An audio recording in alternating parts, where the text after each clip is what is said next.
Veterans Day, we're honoring those who served by sharing their stories. Tonight, we have a true example of the phrase, man's best friend. For Veterans Voices, Caitlin Corbett tells the story of Joe Wester, who went from rock bottom when he got out of the service to turning his life around with the help of a furry friend. I told myself that if I saw anything that would help me or could help me, that I would take it.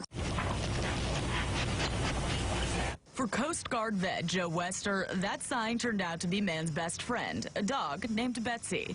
But their journey to each other wasn't so easy. Nearly 12 years in the Coast Guard, saving lives when a tragic accident changed Wester's forever.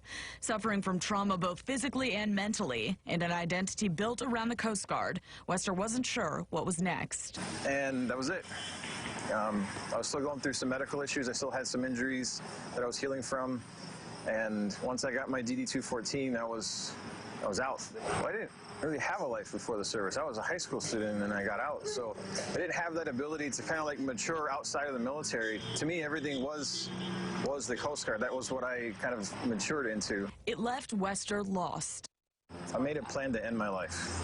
I was going to take my life. I could not find a way out of this. I couldn't find a way out of that hole.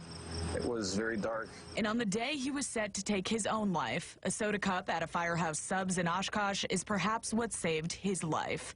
The cup featured an ad for Canines for Warriors, an organization that pairs veterans with service dogs like Betsy. I saw the cup, you know, and it's a big emotional thing. It's just like, when you make a decision like that, it's a, you know, it's very serious. It's a very heavy weight. And to me, that cup was kind of like over-the-top moment. The day Wester's life would begin to change. He entered the program with Canines for Warriors and found his way to Betsy, his now full-time companion. Wester started to see life through a different lens. I would not have survived, so had it not been for the cup and the call, I wouldn't be here. It's like a wound that heals. You don't realize that it's good until you take the Band-Aid off. After about a year is when it kind of like it sunk in. Like we were part of a team. Like we can work together. And they do work together every day. Betsy travels to work with Wester at his job as a tool designer at Oshkosh Defense. She's there in his moments of need, and Wester wants other vets who are struggling to know that there's help when they're in need too. Talking is such a powerful thing because you're not just letting yourself out, you're letting other people in, and sometimes that's kind of what needs to happen. In my case, I needed to know that there were other people out there that could support me in a time when I needed support.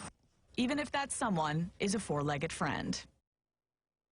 And we'll have Veterans Voices stories for you every night this week, leading up to our 30-minute Veterans Voices special, which will air this Sunday following First News at 9.